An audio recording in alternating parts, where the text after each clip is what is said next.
Look at that. I love you today, tomorrow, and forever. 12-10-05. Your grateful husband. Velo. Marrying you is a dream come true. There they are. Now, I got these from, I believe, Charlie Webster's Instagram.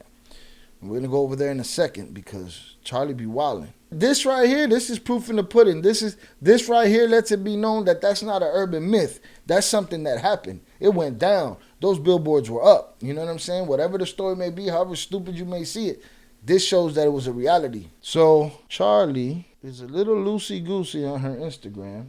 I'm on Charlie Webster's Instagram right now.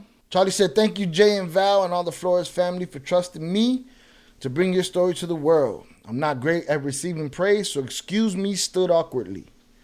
Telling people's stories, no matter what their journey or truth, is such a privilege and my utmost passion. We are all a story. Telling ours gives us validation and empowerment, and hearing others widens our own perspective. Builds greater understanding, even if we don't agree with it. You love the praise. You agree with it. You one of us. You love the game, Charlie. Let's not pretend you don't love the game, Charlie. We just want to thank you so much for working on our story, for being a part of our life for these last 3 years. You've been amazing. You did a great job. Surviving El Chapo is exactly what we wanted to be depicted. Just a different side of who we are and our reasons how and why we made those decisions. So thank you. We hope that you get many awards and that we continue to work with you some way, somehow. We appreciate you. Yeah, thank you. Thank you so much. Thank you. We love you. From Thank the bottom you. of our heart, thank you for letting Thank us you share. for trusting me. Thank you. Thank you. Thank you for sharing yourselves in life with me. Thank you. Go back to you. Just kidding. He told her, go back to England. Just kidding. Now, this is my take from this video. And I'm not going to be pausing it in opportune places and things like that because that's not my business. But she called herself a journalist, and she is, right? And they're a production company, which they are, and they go through all of these lengths. And everywhere these guys go, they're under shadowy lighting and backlit so that you can't see them and all of this shit. Okay? I'm an actor. I audition. I audition off my phone, and I edit videos in my phone on a daily basis, right? It was nothing. It was no sweat off for her to cut that man's face off at the end of this video, but she didn't do that. It's on her Instagram like that. I don't understand that. To me, that just seems counterintuitive to everything, all the precautions that y'all have been taking as a production company, as the twins, as the wives, as all of it. And it's right there. You know? Let me turn this up a little bit. I'll play it one more time and then that's it. You get the point. Like, why are you being all mad secretive and running around incognito and telling us in the podcast, oh, it's dangerous and this, that, the other. And then you're like, oh, let me post this just like this. It take nothing to cut that end of that clip off. Nothing. Especially from somebody that's experienced. You know what I'm saying? So I don't get it. It doesn't make sense. It seems counterintuitive to me. But he's basically giving her praise for doing her thing. He need to check her. Check the whole production company. I want to thank you so much for working on our story, for being a part of our life for these last 3 years. You've been amazing. You did a great job.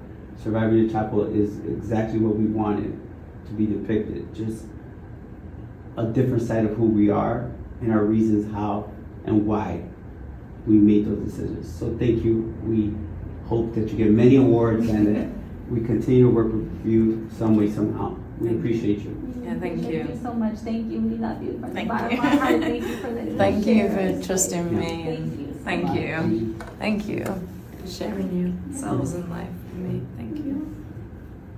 Go back to you. Just kidding. They wildin'. You go through all these counter surveillance measures, and then your Instagram is hot. Like, I don't get that part. It don't make sense to me. You don't make sense to me. Let's see what else we can find on her page. Oh, I care about them and this, that. Do you? So there's that. So she got a couple of things on her page. Most of it is stuff that we hear on the podcast. We just don't see the visuals. This was. What was it like when you first saw Pete out of prison? What was the moment? We had spent so much time apart that I was so nervous. It was emotional for sure. What kind of emotions? Just like every type of like sadness, happiness at the same time. I'm still a little bit shocked at the fact that we were actually back together again. It also was, I felt like there was a void for sure. And I think that hurt. The fact that, you know, I'm seeing my brother and I'm like, it's everything's still the same, but we're just a little bit different now. You know, 12 years, I left him when I was 28. You know, now I'm 40. It's like a lifetime, 28 and 40. Yo, all of this digitizing their face and for what? And I have those same memories, those same thoughts, but I know that we live two different lives and now we're not seeing things the same. I could feel the void for sure, and that hurt me. It's something I'm never gonna get back, right? It's that right there. That conversation is a testament to how things change for them. You know what I'm saying? How things change for them in their brotherly nature. Couple of guys that was together at the hip all the time, then snatched for 12 years, come back together. You've learned how to do it on your own. There's parts of you that are different, and you got to get back to know each other again. But yeah, so this clip, I don't remember if we heard that or what, but when I heard it dawned on me that they came back to two different versions of each other. I don't know that they know each other yet. You think they still sitting on millions? Anything's possible. Anything's possible. I would hope they sitting on millions. You know what I'm saying? Let me get something out of this deal. I don't know what good it'll do them right now, but time will tell. Right now, we all up in Charlie. I was gonna call it Charlie Murphy. We all up in Charlie Webster's Instagram, watching her dox everybody and show everybody's face. Around the same time, Jay started to feel sick, but none of the prison guards believed him. They thought he was faking his illness because his compassionate release had been denied. You know, for me to get to that point and then being sick, especially during COVID, it just made everything even harder. They must have thought that because it was around the same time that we filed for compassionate release that he was like almost making it up, until like his whole face like blew up and his throat, like his airways ended up closing on him. So he was almost incapacitated by the time they took him out of the prison. And that's how the infection got so bad. And that's how he ended up getting sepsis. You know what? I think just being like helpless in the cell,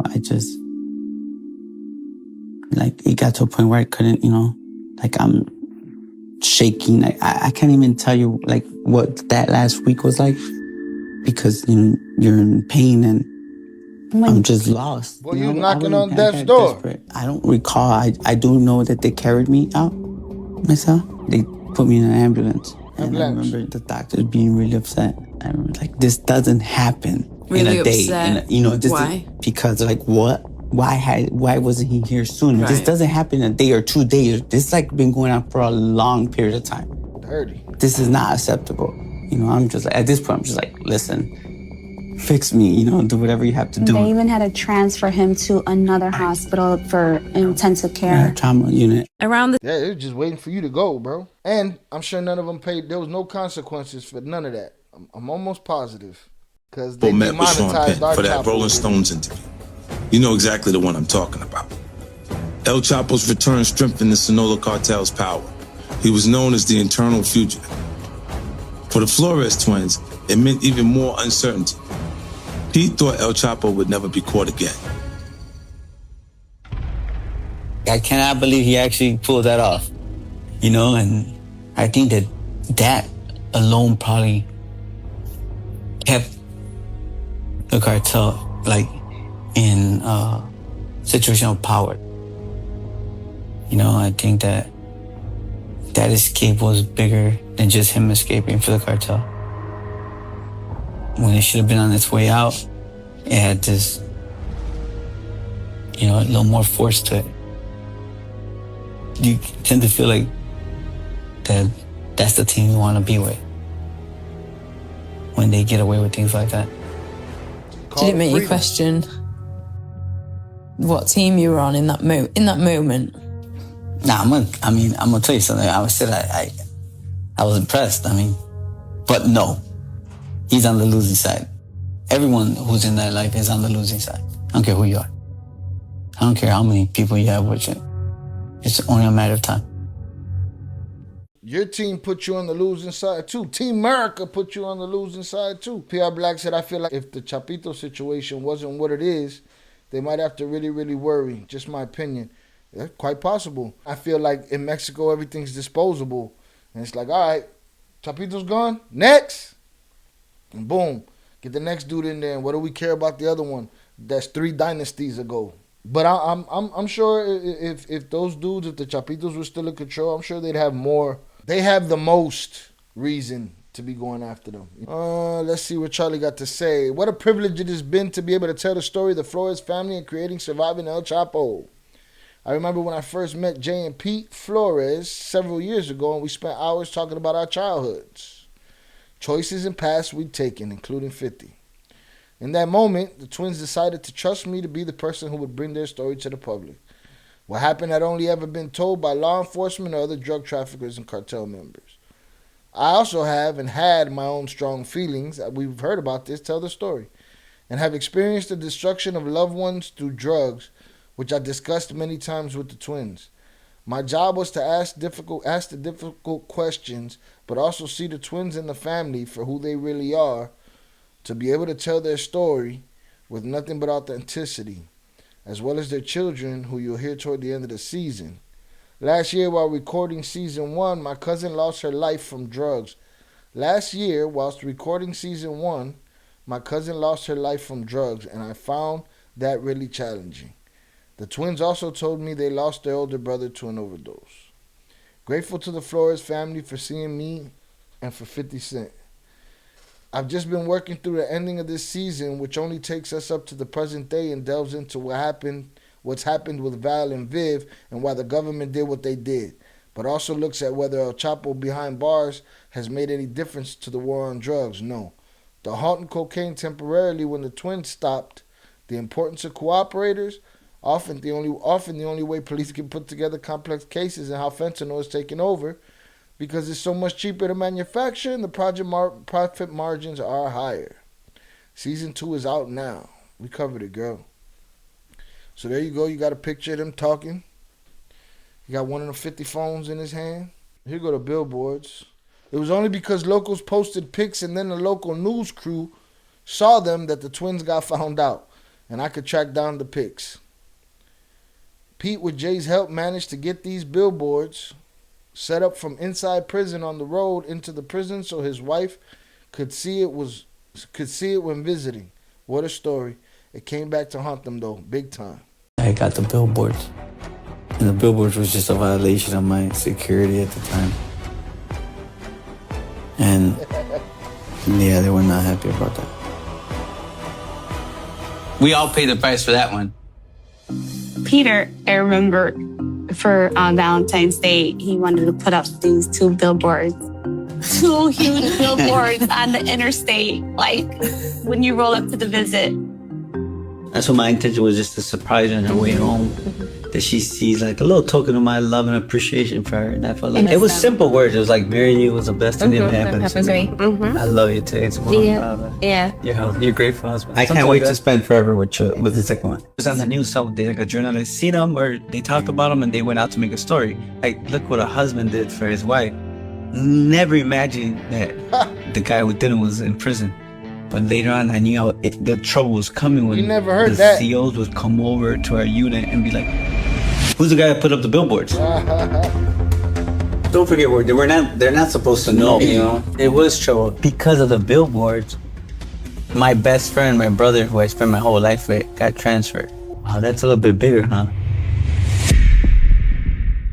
That's crazy. I ain't never heard that. So they did a whole news story thinking it was somebody on the outside. That goes along with, again, I was listening to some old Howard Stern clips, and a clip popped up, and he's like, whatever Obama's traffic, and I was thinking, was that P and J? You know what I'm saying? It was their traffic. So there was a lot of strange coincidences. The story's stranger than fiction, you know? That they thought it was somebody on the outside that did something special for his wife, and it's these guys in the joint messing around and shit.